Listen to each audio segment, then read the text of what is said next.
On Tuesday, December 9th, 2026 is called to order. This is a public meeting. Minutes are recorded. The meeting is broadcast on Zoom and recorded for YouTube replay.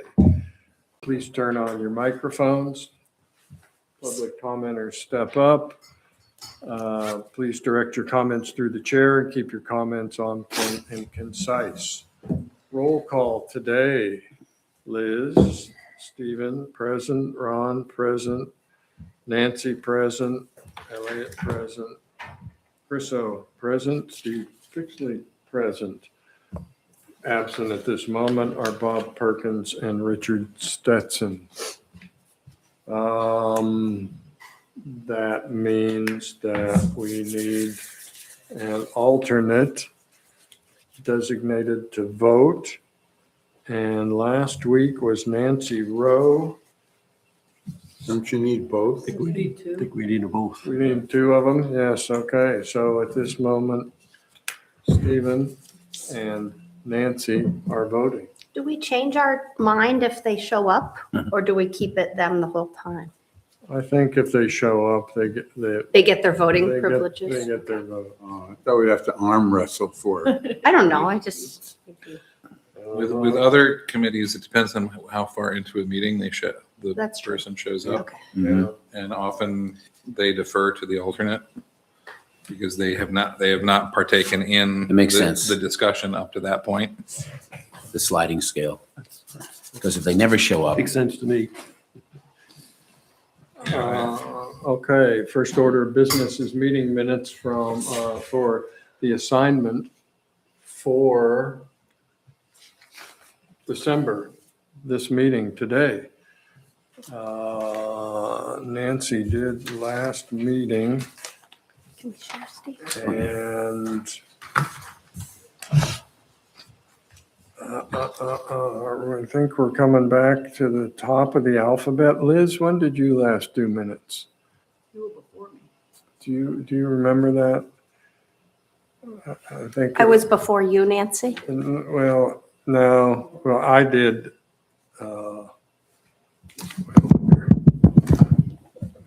Meeting minutes.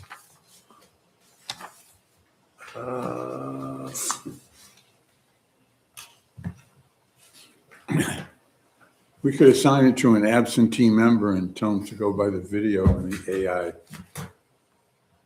Yeah. Agendas here. August, Richard Stetson. September, Elliot. October, Liz. So Nancy And then November, did what's November, and that means that Stephen Gold is the. Actually, I did it more recently than Ron. Well, Yeah, because Nancy Can took you- Steve's And turn. I butted in Oh, because I knew I here's had Richard. time to do it, so I That's coming in. volunteered. What are you smiling about? All right, I'll do it. all right. Thank you, Stephen.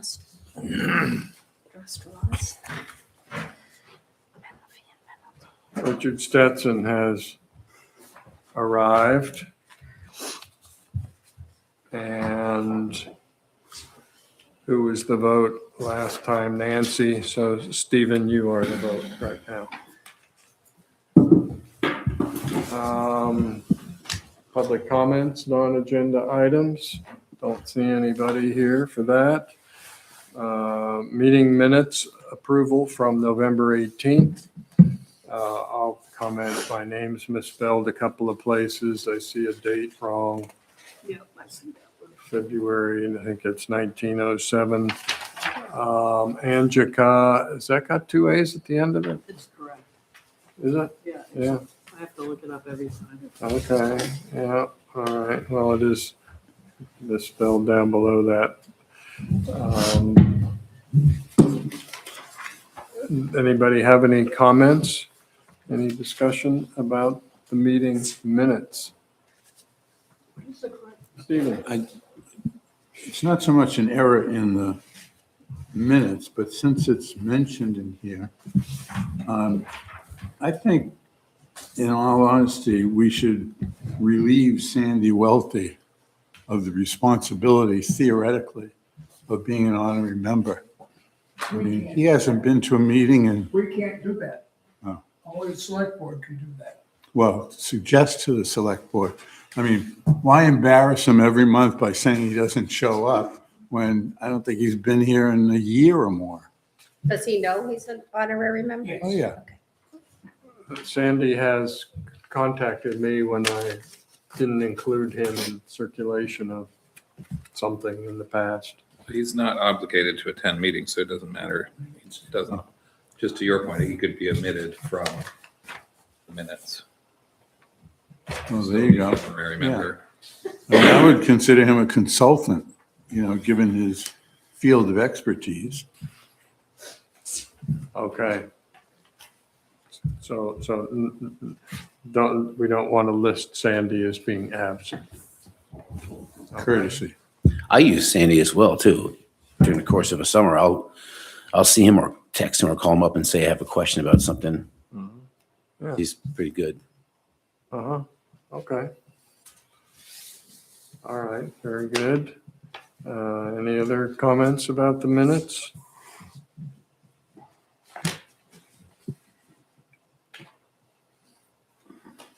Ron? I have a question about, well, an opinion. The motion was passed 4-1 that supports the provision by the town for the dry storage of kayaks, canoes, and stand-up paddle boards.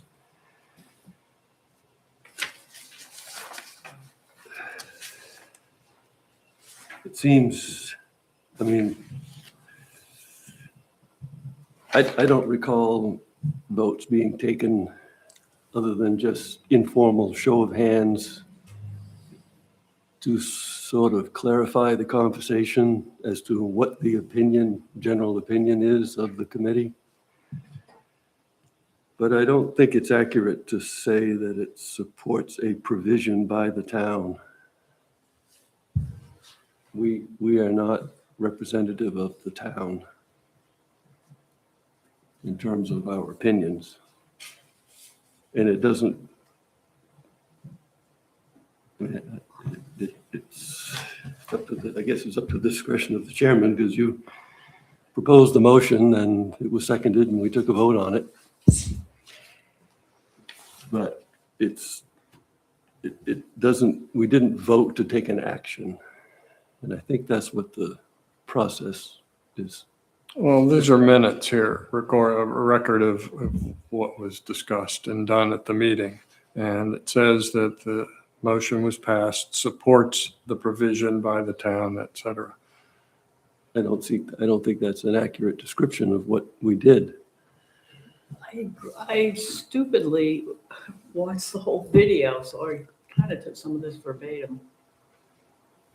No, but I mean, If I'm inaccurate, you're welcome to change it. well, I'm just questioning the use of words, that's all. Let's That's pretty review much what was said, I that's what we thought. do when we review the minutes. But whether or not we had the authority to support. Well, we're it- not discussing, this is minutes here. This isn't a discussion about the issue. This is just about the minutes. Nancy Oh, I has understand. recorded what was done at the meeting. I think I know what you mean, Ron. I think I agree with you that we voted to continue talking about providing storage for kayaks when Ron, your opinion was we shouldn't provide them. So we were voting to see if the majority of members wanted to continue providing kayaks. So there wasn't really any provision or change, but it was just saying, let's move on and continue with kayaks. Is that what, Yeah, well, I mean. is that what your thought was? When we review the minutes, we're always discussing words. Words matter. I mean, we get down to the minutia of, spelling. I think this falls into that category. Yeah, accuracy or intent. Yeah. So I forget I actually. don't think we have, I mean, this is being conveyed as a matter of record. And I don't think that the action that we took was necessarily even in compliance with the rules. nor do I think that this description is accurate of what we did. We didn't vote on a provision by the town. Well, the term is, it's stated here, it supports the provision by the town. That means supports the town providing something. And I recall those, the words that I used. Yeah, I guess that makes sense. Yeah. Those are the words that I used. Support the provision of the RACs. That's what we voted on. That's Now, true. Ron, if you want to go back and listen to the meeting and provide us with a transcript of that discussion, then we can withhold the vote on the minutes until next month and review your transcript of the meeting. Do you want to do that? I don't think that's necessary, Elliot. I think that we can all agree. I mean, the provision, could we say that by provision by the Harbor Committee? No, this is a record of what was discussed. This isn't, we're not talking about what the issue and the merits of the issue, pro and con. Exactly. I understand that, Elliot. I'm talking about the whether or not we are in fact following the rules. And so there is that issue as to whether or not the vote was appropriate. Other than, like I said, I think we've seen in the past a show of hands, just an informal show of hands. It didn't take the form of a motion, I did think we seconded and voted I upon. think we did an official vote. I Yes, know we Nancy. did. I know we Yeah, did. okay. And my question is whether or not We needed to.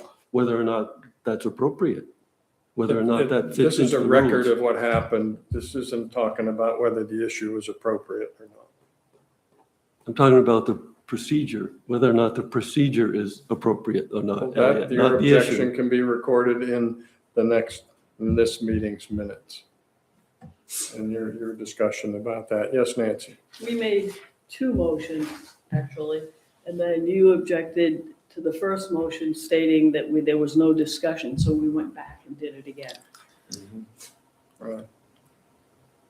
So whether it was appropriate or not, we still did it. We did.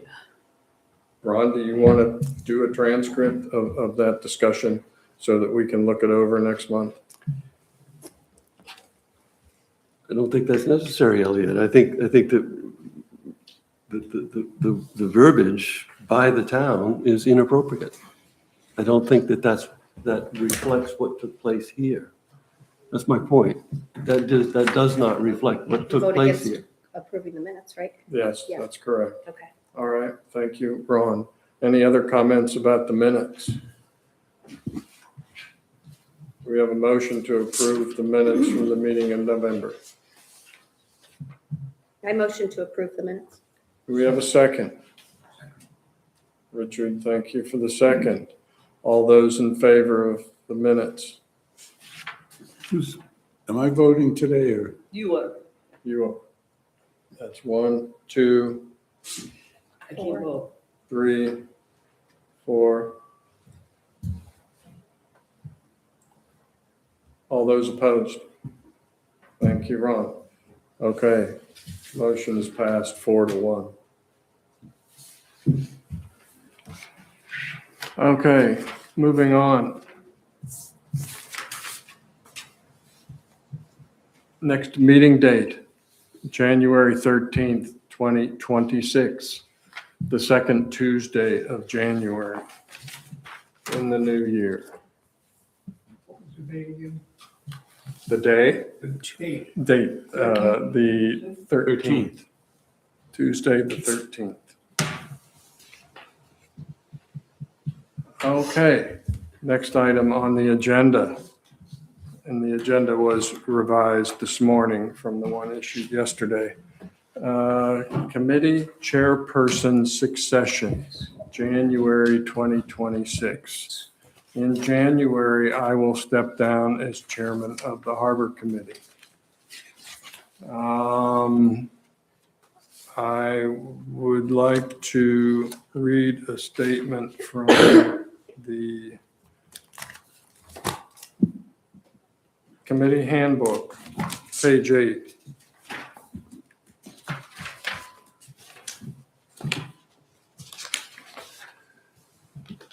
Section election of officers. All committees shall annually elect a chair, vice chair, and a secretary from their membership.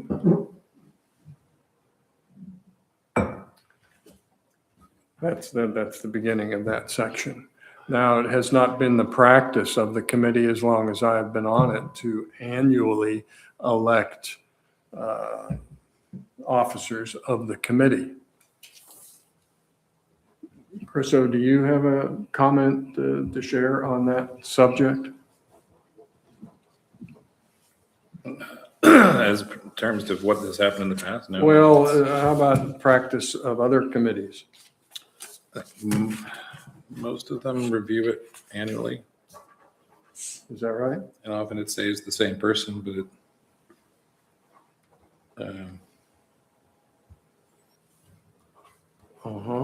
because the membership has changed, and each year somebody may have turned off, and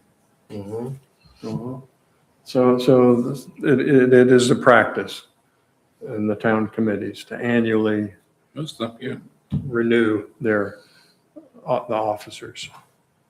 Okay, well, then the harbor, It doesn't mean there's a term limit. Yeah, it No. often stays the same, but it is, Okay. because somebody may have left, or somebody may be ready to step up, or somebody may be like, yeah, okay. So next month, we will review our officers and solicit nominations and interest in serving and have an election. But I do want to step down, so there will be a new chairperson of the committee.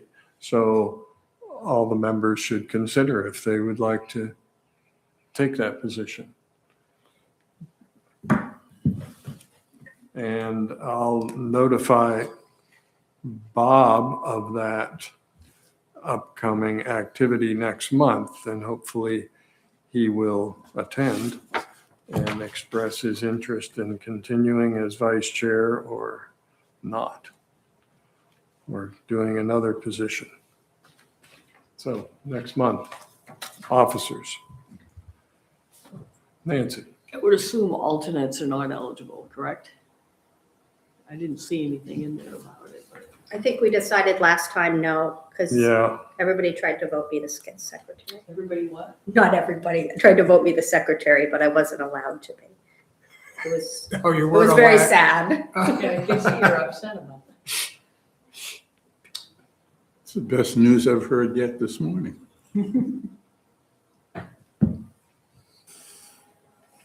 So it's not even were you 8:30. just establishing that policy as a body or, well, we're Others- adhering to the others- policy as it's stated in the town committee handbook. so does the handbook disqualify? An alternate? Alternates? No. It doesn't. It doesn't? Oh, okay, I thought somebody had looked at that when I was an alternate, but I didn't see it, but I've been wrong before. we could ask the town too. I mean, I think the norm is usually that it's one of the full members, Yes. not an alternate. Also, usually the alternates are newer to the committee, so you want someone who's been, it may not specifically say that, but that's, Steve's not new to the committee, I said normally. normally, yeah. Now, I don't know that the word alternate is even mentioned here in the handbook. Or maybe something in the definition of alternates responsibilities that precludes it, but. So next month, officers. Harbor Master report. Well, Jimmy and I have been working on the new software program as of late, and it's brand new, so we're kind of running into a couple glitches, but we're solving them as we hit them. The folks are pretty good at coming in, either doing a tutorial with us or just calling us and showing us how to navigate it. But basically, we're excited because now permit holders can, if they wanted to, they have an option to pay completely online. So we're excited about that. We're also working on getting the old data of all the lat longe for all the mooring sites and getting that into the new system. So basically what we're going to have is we're going to have it so I could be on my smartphone out in the harbor, and I could see a boat that's, a sail has come unfurled, and I could be like, and I couldn't do this before. I could just go to my app, and just say, oh, that's 225. That's Mrs. Smith. Here's her phone number. Call her right there instead of calling Jimmy and saying, okay, who's mooring 226? So that's good. As far as harbor, it's pretty much all put to bed. All the water has been obviously winterized. Pump out station on the dock's been winterized. Both pump out boats, they're winterized, and I'm gonna have one wrapped up, shrink wrap, and I'm gonna leave that at the wastewater. That's the new pump out boat. Talked to Sheldon yesterday. There's a nice spot for that over next to the beds. And the other Harbor Master boat, the one we've had for 22 years now, the Hunter, we're going to put that over next to the power lines where the old Welcome used to be kept, next to a Public Works. So that's about it for my report. Okay. Yesterday, I forwarded you an email from the state about non-water dependent. Can't remember the full term. Have you seen that yet? No. Okay. Want me to pull it up? You got it? I'm going to do it.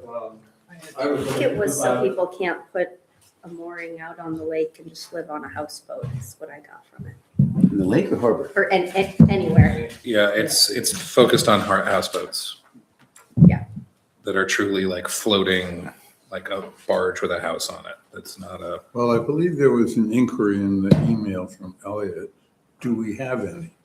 And as far as I'm concerned, we have one, right? That may only be seasonal. But the white one that I think one of the mooring guys owns, Yeah. Yeah. theoretically, it's illegal. He said brother Eric. Here, Eric Scott. Maine Department of Inland Fisheries and Wildlife. Floating Notice structures. non-water dependent floating structures prohibition. Yeah. Yeah. And what does the term non-water dependent mean? Well, okay, so about 15 years ago, this committee ardently went through a verbiage like this to try to figure out how, if it became a problem, how would we deal with that problem? So like right now, we do have one. We have one that was built in 1928, 29, and it's a historic one. It was over at Islesboro for years.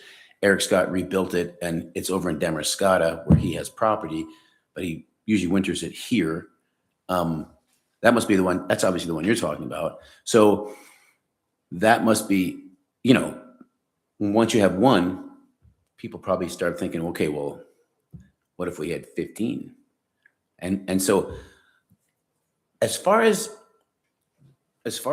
having the clause and teeth to say we don't want these, I think that has to do, and again, I could be wrong, because we don't have a problem with it now because it's so cold that nobody wants to live here. I mean, I'm guessing it's be hard to take something like that from like a Florida or southern climb and then hip toe it up here for the winter. So right now we don't have a problem. So that's why I mean 15, and Steve, correct me if I'm wrong. I'm not sure if you were on the committee at that time. Ben Elson was big on bringing this up and how do we make it so you can't have them. Well, the way I read what was sent to us, in a sense, it's not our problem because it seems to be a state law that they're illegal. I think the way it reads to me is it has non-water dependent. So that building, is it used as storage for something on the wall? You know, like if it's looks like a home, but it's used for something, No, it's a home. that one's a home, okay. Do you know what I mean? Though? Yeah, Like it looks yeah, like yeah, yeah. it's non-water dependent. What? Sure, and I think we could easily take something like that. I guess if we wanted to put something like that, which we don't right now have in our ordinance, but we could easily come up with something. I could work on that. Oh, it's a state thing. Yeah. Yeah, it's a state thing, but I like to see exactly how it's worded because Well, this is an email, of course, but it says Well, prohibition. it's an A attachment. new law effective September 25 prohibits the placement of non-water dependent floating structures in or on On anything? inland or coastal waters. Nobody can have a houseboat? Basically, that's, yeah. I think this has to do particularly with lakes where people were putting floating structures out on the water and renting them. yeah, Right in front of somebody's, Right in front building, of somebody's beach. yeah, I totally see that, and I think it's a good And they idea. were starting to creep into some harbors, and they're not registered, they're not regulated, there's no, and they're on the water. and they're on the water, and so then they become potential hazard, and so the state Yeah. just said, There's a marina down the coast that's renting them. Robin Hood has one. Yeah, they've been doing that They've for got a years. couple in Belfast. I mean, but it's, the state just decided to Yeah. say no. That's pretty expansive. Well, they- Yeah. Well, I'm sure the one in Perry Creek is not going to disappear. Yeah, I bet. I would, my knee-jerk reaction is if it's not considered a vessel, then I could see that. Like that one that's there, that's, I think, registered. It's built in 1929. It's all out of wood. Which one are you talking The about? one that's actually down there right The now. white one that often is. The white one. Eric's. Yeah. Eric's house. Eric Scott's houseboat. That was, It has no propulsion, right? it does not have propulsion. Neither does the Mary Day or, the old Grace Bailey or Mercantile, so we have to be, what I'm saying? You have to be kind of like, make sure again, I don't want to have an influx of, stick-built houses on, cruddy old floats. Who does? But then where does that, once you start making rules, then I don't know. But that's a state rule. I'm gonna reread that to see exactly how it's stated because Steve, would you read this carefully and talk to Eric? Because there are some time constraints of certain things here. Has the state told him that his vessel might be a problem? I guess calling it a vessel makes it. well, first I'm going to ask is it registered? Is it actually documented? Because it was built in 1929. I'd like to know if in that law, the state put out a definition of Yes. non-water dependent. Sure, there's a lot more to Sure the there law is. than what's here. I think that makes it so the community can have a little bit of flexibility, Yeah. maybe. Yeah, because you can live on a boat on the stands. Right. Yeah. What does dependent mean? There's in the email, there's a If it contact floats, it's dependent on the water. licensing director. Yeah. So yeah, I mean, if you took that exactly, so we should take a look. I'll take a look at that. And also there's other contacts for questions regarding submerged lands leases. So You mean, perhaps you mean- submerged lands is an aspect of this issue. But what does the term non-water dependent mean? yeah, good question. That's a good question. It's something that does not need to be, like a house, does not need to be on the water. A house can be on land. There are certain things that, because of relating to fishing and other things, need to be on or near the water, but that does not need. Well, then in that respect, then there's a boat that's on stands and it's perfectly comfortable it doesn't need to be in the water. Right, but these are Better if structures- it is, 'cause these then are you can go structures sailing that are- with it, right? These are structures that are floating, but don't need to be on the water. So a house being a prime example. Floats dependent on the water. Well, let's talk about the word need then. But a house, Who lives on it needs to be on the water. Who knows? Yeah. Well, that's the thing we need to discuss. We also need to discuss, do we want them or don't want them as a community, which I think we know what the answer is to that. Like, we don't have a choice because the state passed the law. True. But as a municipality, you could sit there and say, well, what does need mean? What does water dependent mean? We can interpret that the way we want, I would imagine, or the way we can. Interesting. Okay, we'll find out more about that in the future, I suppose. Anything else from the harbor master? Not that I can think of. No. Okay, any questions for the harbor master? Very good, moving on. Quick Yes, question. Ron. So welcome has been sold? Is it- Town sold the welcome, yep. We sold that a year ago. Put up the bid.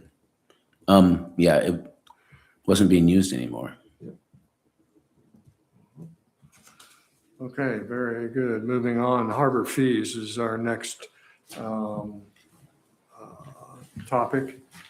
And we have some documentation to support our discussion.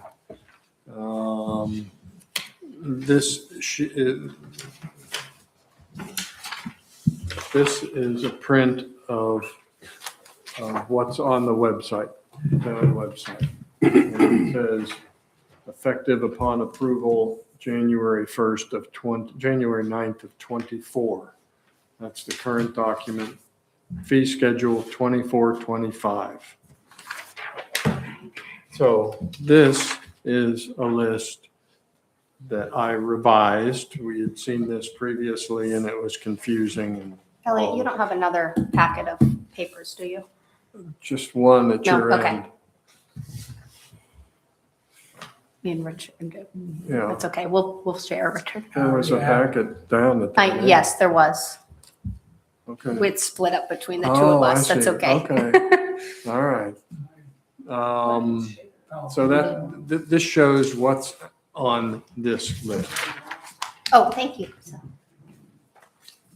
in large Here. print. Richard, you can take the rest of that. Get Christmas. Okay. Thank you. One column for resident and non-resident taxpayer, and the other for non-residents.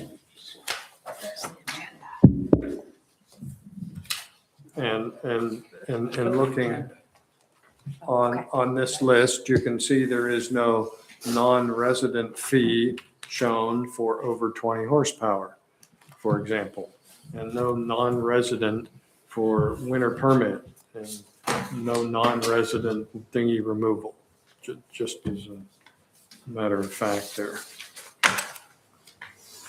The select board is looking to the harbor committee for recommendations on fees for dinghies. We've had a lot of discussion about dinghies and counting dinghies and measuring dinghies and defining dinghies. And this is what we've got right now. What recommendations are we going to give to the select board for fees in the future? Yes, Nancy? I got on a roll the other night and because I found that document really confusing, and I created a spreadsheet, and if you wanted to use that, I tried to lump them as to resident, non-resident, and miscellaneous, and then put some figures in there that are open to debate, obviously.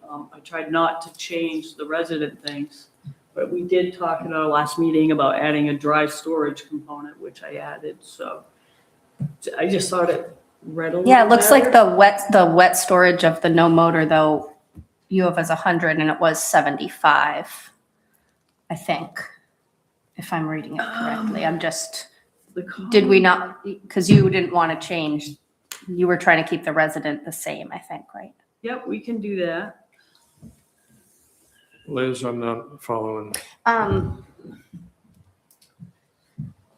She has no motor or electric motor is 100, and it looks like it was 75. Uh-huh. So just an edit if we're keeping that the same. Oh, I think. that Or was an there attempt. or was there a reason? I think my reasoning in that was that I'm hoping to encourage boats that didn't have a motor or electric motor, they could, to use dry storage, which I offered at 50 as opposed to Okay. 100. I think that was my rationale at some hour of the night. Elliot, Yes, Stephen. I would like to go back to my original argument, sort of that, what we are renting here is space. And this whole discussion started on our problem with space. Now, on the no motor electric motor, I feel that that's a choice of people. I mean, Bob likes to row. He could certainly afford a motor, et cetera. So what we really have is people with motors subsidizing people who choose not to have motors. So I think just like a parking space, just like a storage space, it should be one fee for all.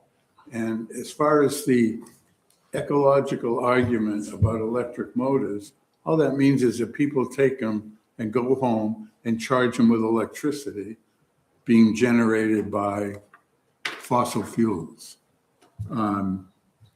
And Or solar, what? or solar. There is a renewable component to our electrical supply in the state of Maine. Somewhat, certainly not total. I go back to the fact, we're renting space, all right? And the other thing is that the dinghy fees for the space that we're renting, that's where we periodically get the money to renew the facilities of those docks. So everybody who's going to use them should be paying into the fund that rebuilds the docks periodically. But the slip fee in the small marina is really well below market. The finger floats? Which fee are you? The fee for, Finger floats.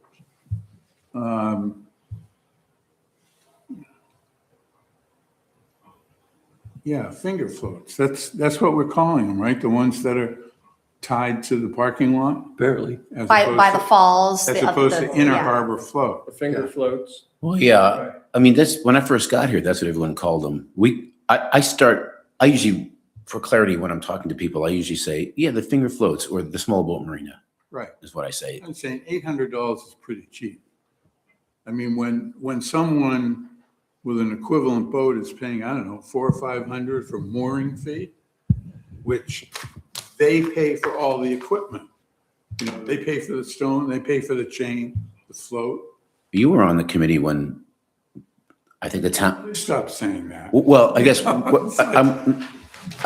trying to say that about 12 years ago, 15 years ago, the town was charging $125 a year to have a spot at the small boat marina. It was ridiculously low. That was a long time ago. And then someone said, well, right across the way at Wayfair at the time, they're paying $4,000 for the season to put the boat. Now, sure, they might get a couple more amenities. They got water at the dock, and they don't. But like someone could come to the fisherman The area. size of those ones that, what was in Wayfair, substantially bigger than our finger float scoops.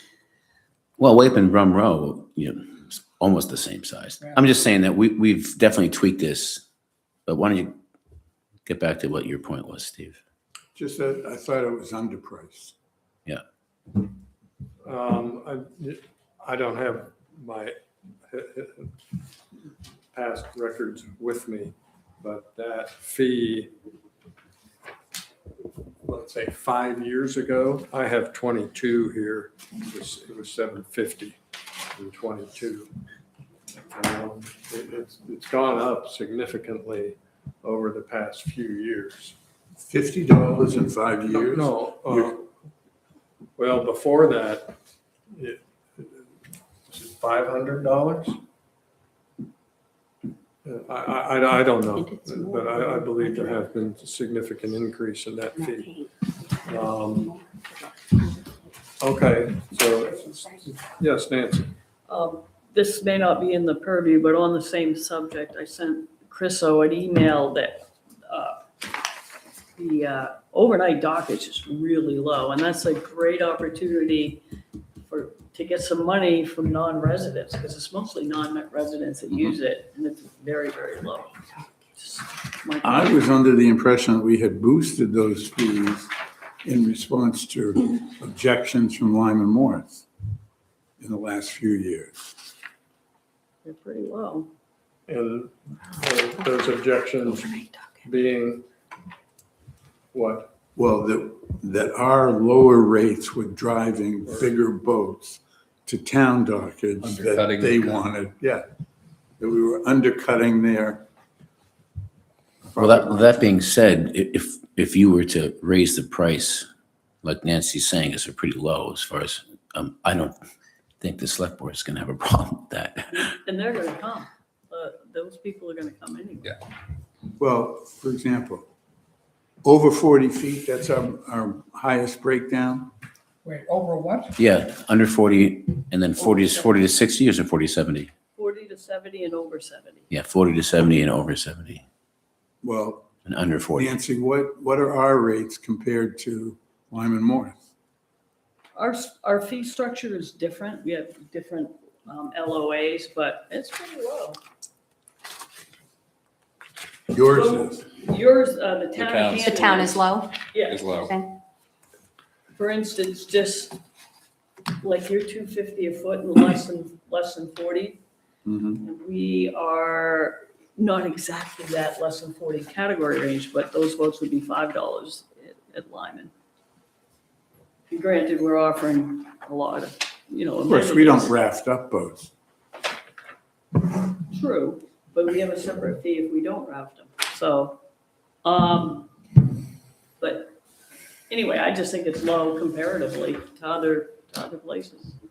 And I think it's an easy way for us to, for the town to generate a little more money and not impact taxpayers. I would totally agree. The only thing I'd say is, and I think the reason of originally I came up with the under 40 being lower is because that's more folks that are in the area, Belfast, Stockton Springs, the islands, folks that live here that aren't, super wealthy that might want to cruise around, take advantage of the area, and come to Camden. That being said, if you're, over 40, or over 70, doesn't matter if you're local. I Those are think, gonna be those I think big you could, boats. I think you could tweak them up a little bit.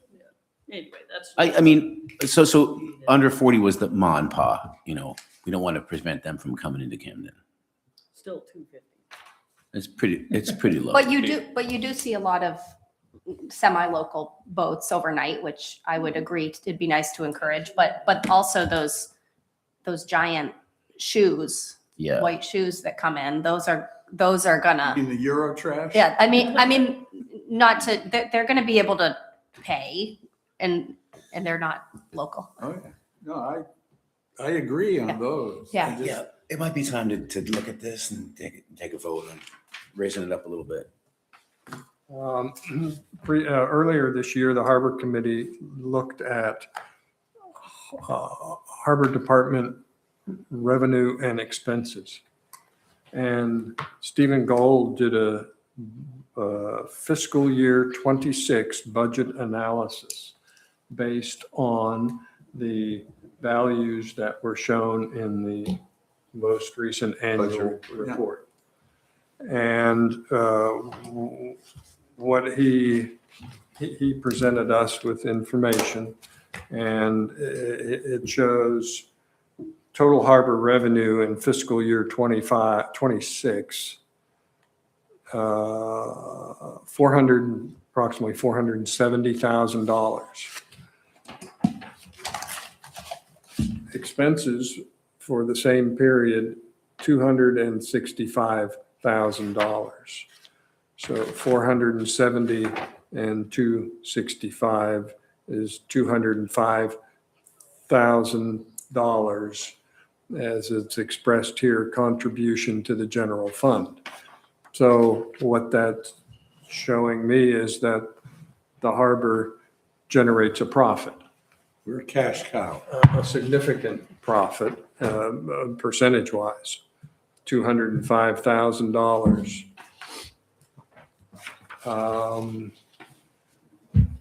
So I'm interested in what Chriso has to say about the harbor as a profit-making entity for the town. Says, thank you. Yeah. I mean, I'd be curious to see that whole spread. I think that it is a profit, but it is all, we all talk about it as the biggest assets of the town of Camden is our harbor. Aesthetically, it's fluff. But it's also something that costs us money, and we're going to have to spend more money on it in the near future. So if we can get money, and it's something that, not to mention where you put your car when you're not in your car in town. I'm not going to raise that subject, but it is a seasonal burden. So the more we can get the seasonal users contributing to the benefit of the town, that's not a bad thing either. So, we're limited on what some of the, we can't raise non-resident fees more than a certain amount over resident fees. So we have to balance that, but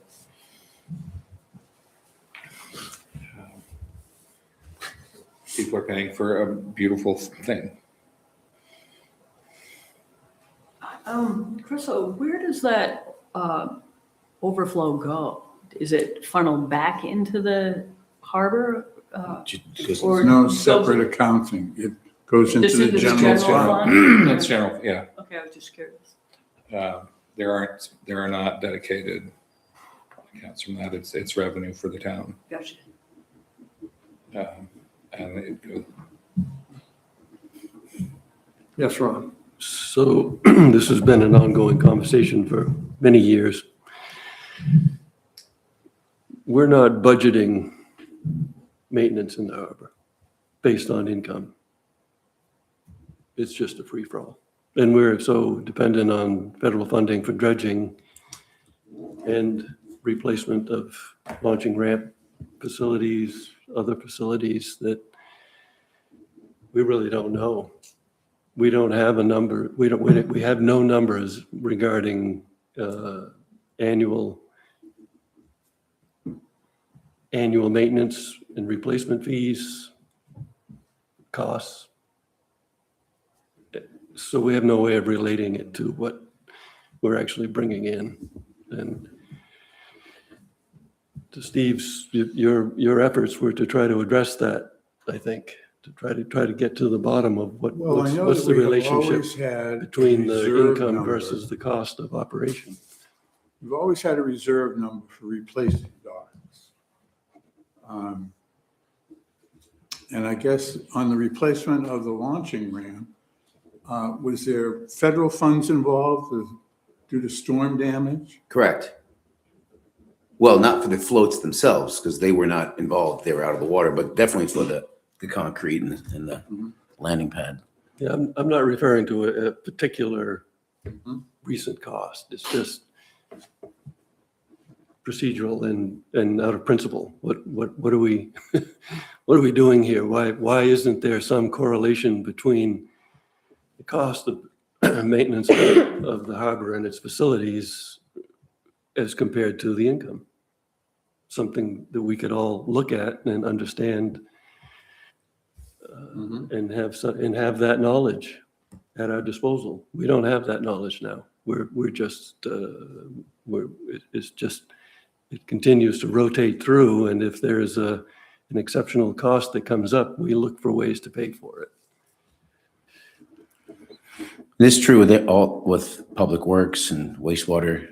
They have a big project they've got to do, and they don't have something set aside for that. They just go to the budget committee and say, hey, I need to redo this, it's $300,000. It's a big item, and same with us. For at least 8 years, I literally used to say, okay, here's how many floats we have for the steamboat landing. Here's what the projected cost is going to be in 10 years or 20 years, whatever, to actually replace them. So if that's the case, then that's 20 years from now. So take that exact, say it was $100,000, divide that by 20, and every year that number should be put away for rebuilding floats. Well, I think we had done that. We had done that, and that's not how the town does it anymore. They just Not even in the budget anymore? know what the town will say is basically, here, here's what you make, and then when something comes up, that comes up, hopefully you can say to the budget committee, hey, just so you know, and I usually do, hey, just so you know, like 3 years ago, in a couple of years, I'm gonna come to you to rebuild, the floats. And that's I don't know if they actually put that in a thing, like a star asterisk saying, okay, next year, when the harbor master says, hey, I need $125,000 to rebuild the floats, there's not shell shock, it's. Well, I remember what I used to really object to is that there was a time, I think the annual number was $20,000 that was theoretically in the harbor budget as a reserve for future dock replacement, et cetera. But that money was never put in an escrow account. They never had a separate account where money went for deferred expenses. So the situation is, as you say, whenever you need something, you have to go to the budget committee or the select board. And of course, they're going to say, geez, we don't have the money. No, not necessarily. No, they do. And if it was really enormous, it may be a bond issue. I mean, I think what Ronnie is saying, yes, it's very practical, to have at least an estimate of that. But someday in the future, we're going to be hit with these massive, what's the word I'm looking for? Making the harbor. Infrastructure. Yeah, Capital investments. right. Yeah, but that's the way it works. And again, as a committee, we're talking about fees for the harbor, and it's hard not to get into an ideological, conversation on how the entire town, conducts its budget, but it's kind of outside of this committee's purview. So I would say try to shrink it back down if you can to what we think the users of the harbor, what we think the fee should be for the harbor, and not how the town works. Thanks, Steve, for bringing back the focus. It's a conversation for sure. I just don't think it's for this committee for right now. Yes, Ron. My point is that we're trying to set fees without knowing the cost. Well, yeah, but okay, so you're setting fees for what the users. This is an asset, like Riz was saying. This is an asset for the town. It's an asset for the people, the residents. I think you should be careful, and like what Nancy said, for folks that aren't residents that come and are really enjoying the area, it's pretty much okay, I think, to say, well, this is a great product, and we think you should be paying more for it. Whereas a resident, and I say resident meaning people are already paying taxes to live here, and one of the reasons they're paying those high taxes is because they've got a beautiful harbor to enjoy. So let's not gouge them there too. Obviously, let's charge for it. So as far as resident moorings, resident dinghies, stuff like that, we should be careful on what we're talking about. But I think it's okay to say, well, it's a non-resident, so we think you should pay this. And Chriso, you made mention of this previously. What are the limits on what non-residents can be charged? I believe the state sets it at 5 times. 5 times. So if we charge $10 for a resident, you can't charge more than 50 for a Okay. non-resident. All right. And the on the flip side is to say that, like many things, we were talking about the snowmobile when we came in, it's an asset that not everyone uses equally. And so to say to someone who does have a mooring, there's a fee for you to have a mooring in the harbor, then that person who has a mooring pays that. For those of us who don't have a mooring, don't want to be fully like we subsidize the whole town, but there is a thing that you who have a mooring or a dock space pay for that, even as a resident. Mm-hmm. Okay, Elliot? Ron, just hold on a Which second. Are you finished? Yeah. Okay. Ron, you brought up fees and how they offset expenses, I think was a subject that you touched on. Is that right? Mhm. Right. Well, I'm So just, in the example of dinghies, what do you see being the associated expenses? that's the point. We don't know what the associated expenses are, Elliot. We don't have an ongoing record of what have the expenditures been annually on the maintenance of floats, access. All of that it's certainly not public information. I mean, the information is there. It's just a question of sussing it out and finding out what the costs have been. And that's really all we would have to go by moving forward. And what's the state of repair or disrepair, and when will renewal or replacement be necessary? And that's, Steve's doing that, and we replaced the Windjammer floats, for instance. So that replacement of the cost of the replacement for those Windjammer floats at the head of the harbor wasn't related to what we're charging for the Windjammers to occupy that space.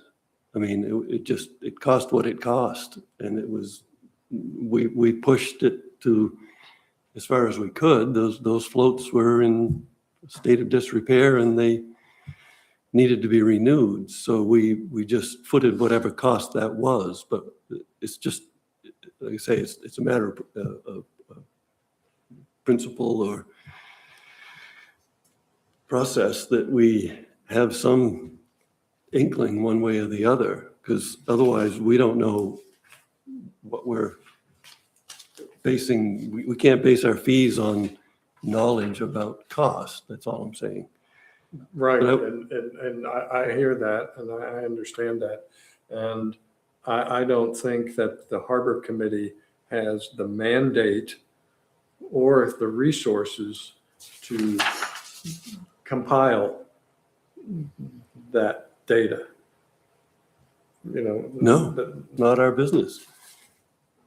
Uh-huh, right. We were informed that that's not something we're supposed to be talking about. Yes, I recall that. Liz, yes. Three things. Yes, with the overlying conversation that we should have a place to start from. We were told not to do that. So if I was to move on from that, we have our dinghy fees in front of us. I assume a starting point would be we're not going to go lower than those. So let's start kind of our resident dinghy fees very much. I correct me if I'm wrong, but I thought we kind of agreed on that. I hear, Nancy, your no motor, electric motor thought of them, maybe putting it up on dry storage. I don't think that's a good idea, because then we're then saying, we do have a lot of rowers in the harbor. So that's an